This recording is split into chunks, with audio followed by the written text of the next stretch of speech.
Ministry of Electronics and IT, and our major aim is to take e-governance and other services to the grassroots and to take these technologies to the homes or the doorsteps of the people in Gram Panchayats and villages.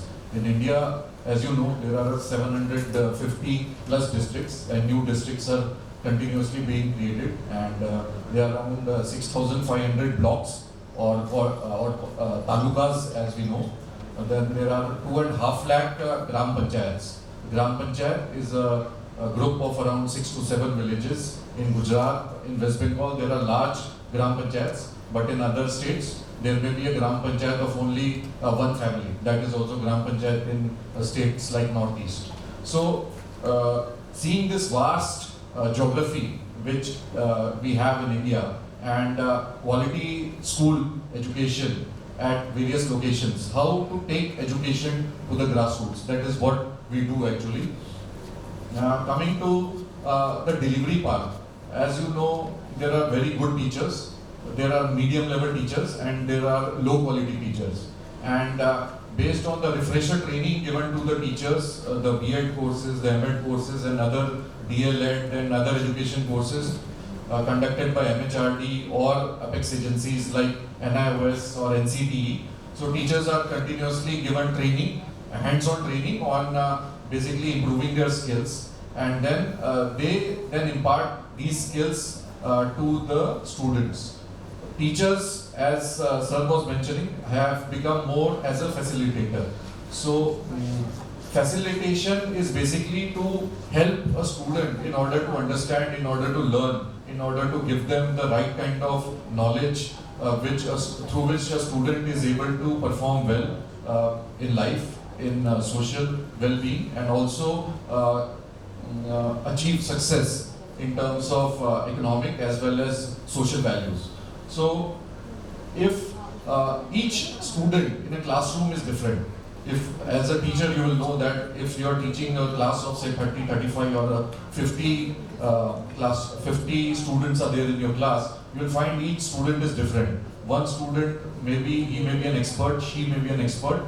Some students may be at the lower level or middle level, some students may be at very low level, some students may be at very basic level, and some students might be exceptionally very good, bright. They don't need a teacher.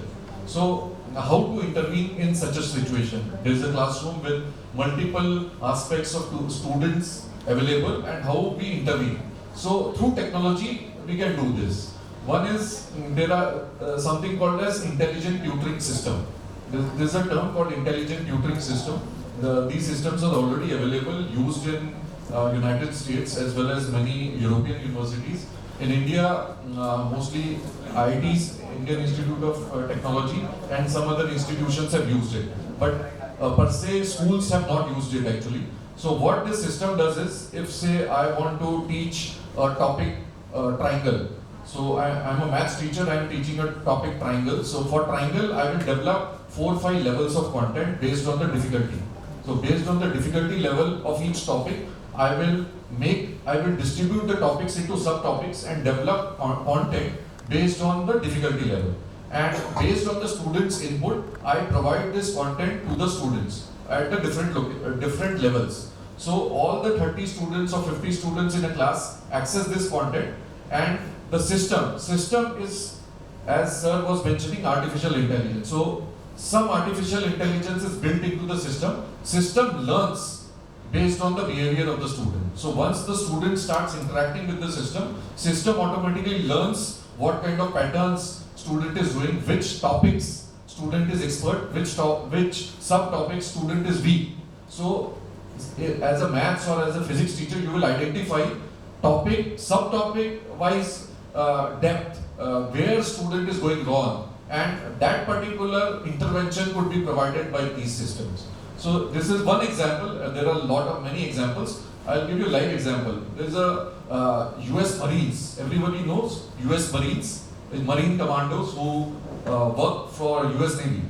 So they are trained on submarines using these technologies. So they have been trained on using submarines and submarine warfare using this technology so that they can learn. So this self-learning and automatically the cadets over there or the officers over there understand, see the system, and the system adapts to their learning, and it does. It is also called as the adaptive system. So some neural network applications and artificial intelligence, machine learning is built into these systems. One aspect is that. Then second aspect, what we see is blended learning. Many teachers, students in classrooms, you use blended learning approach in terms of teaching, because many electronic content is available, multimedia content is available, Byju's is there, other education companies are there who are providing various levels of content, various content in multiple languages, localization. That aspect is also there. So student, as a say a Tamil student, would like to understand any topic in Tamil, in his or her mother tongue, so that they understand. Or from Maharashtra, or the same case in Northeast. Because mother tongue, you understand it very easily. Sometimes we also, if there is a new word in newspaper, we generally Google it and find out what is the word. What is the word? This word called disruption and disruptive. Disruptive is a technology which basically changes the whole business scenario, like artificial intelligence or current situation, fintech, financial technology. Before demonetization in 2016, many people were using cash as the single source of transactions, but now they have come to something called as financial technology. We are basically improving on that front.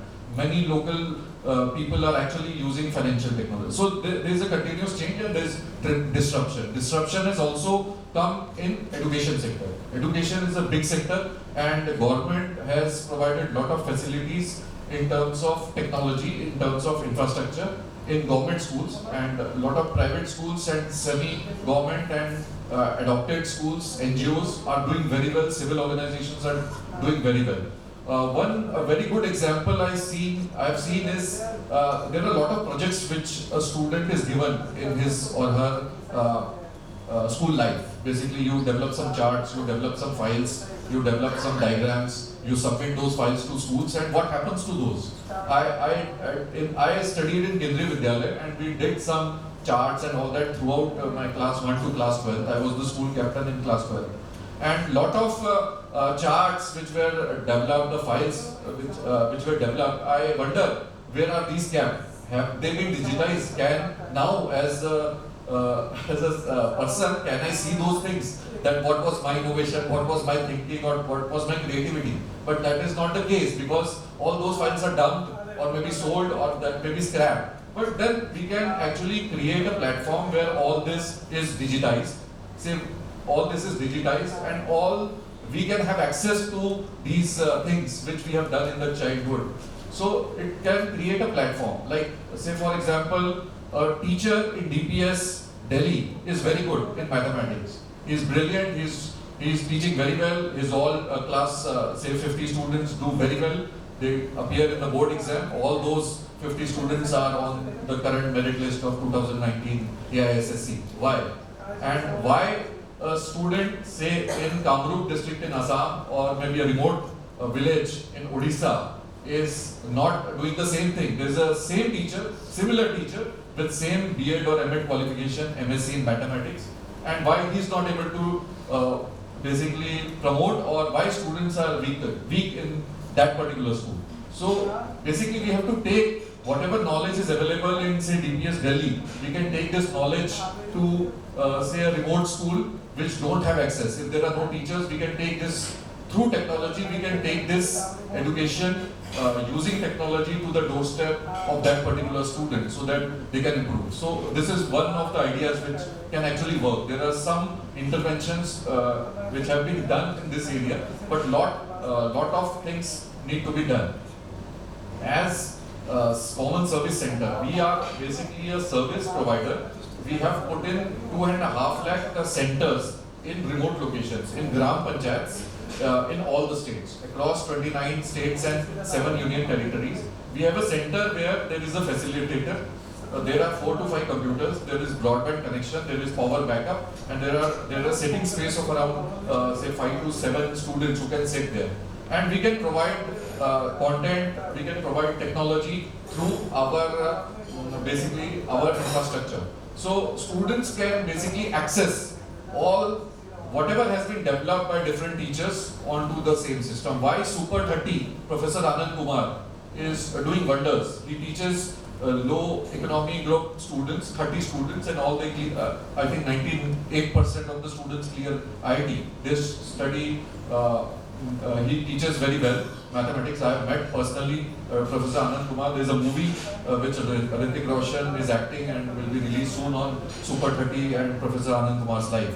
So why this happens? So Professor Anand Kumar has written some of the books, how to score good in mathematics, how to solve problems in mathematics, how to score well in examinations. So there is a need to take all this material, the resource material, whatever is available, to the doorstep of the student. So this is one of the way. The technology is one of the way. In order to do that, then teachers also have a very important role, because as a facilitator, as a guide, as an acharya, as sir mentioned, it is very important teachers do this activity. And all the schools actually, if they have access to this technology, access to the teachers, access to the study material, they would be doing very well. We are doing digital literacy in a big way. We are teaching rural people how to use digital equipments like mobile phone, smartphone, computer, how to use that and maybe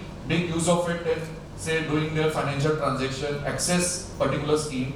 As a student, you can access the scholarships portal. Then you can access the other scholarships which are available as a student. As a teacher, you can find out the new courses which are available for the teachers, maybe from MIT or say Harvard.